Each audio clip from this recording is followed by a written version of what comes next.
Hi everyone, Laura here again.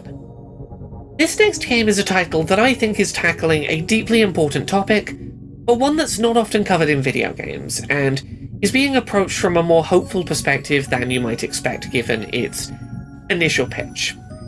The game touches on difficult themes, in this case, life after childhood sexual abuse. I believe this game has incredible potential and is really worth showcasing, but I wanted to give people a moment of heads up as to not be caught off guard by the topic. I hope you check out the trailer. I do think this game is doing something incredibly special and important. Wednesdays is a hope-filled narrative game about growing up after child sexual abuse.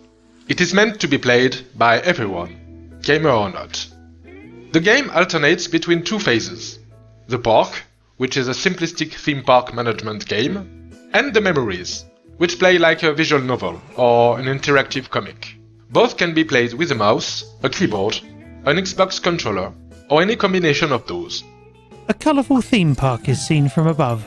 A whale in a suit discusses your memories potentially returning out of order. Wednesday's first launch will always be in windowed mode to allow the use of various accessibility tools. The settings are accessible from the start and at any time during the game. Wednesdays being a narrative game, a lot of care has been put into the accessibility of text. Players can advance in the story manually by clicking or pressing a button, or they can choose to have the text scrolling automatically with 3 different speeds available. A young adult stares out a window smoking. An unseen partner asks where their underwear is. You joke it's on their head.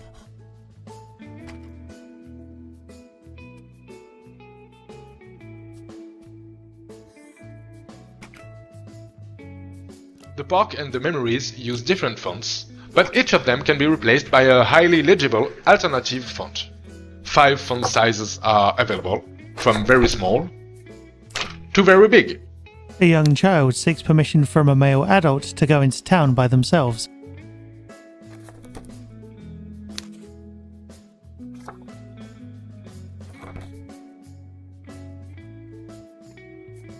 If you skip a line by mistake or want to refresh your memory, all the previously played dialogues are available in the diary. The text is always highly contrasted, and all the color palettes were chosen with different degrees of colorblindness in mind. No essential information is ever transmitted by color. Characters in a smartphone photo speak. One has a square where their head should be.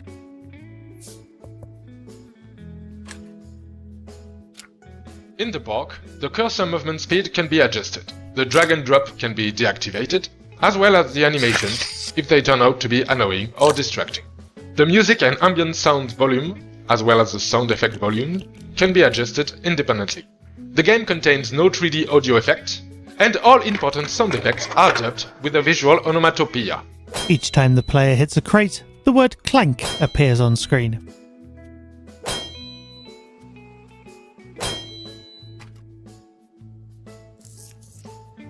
Wednesdays requires no precision, nor speed, nor complex sequence of actions.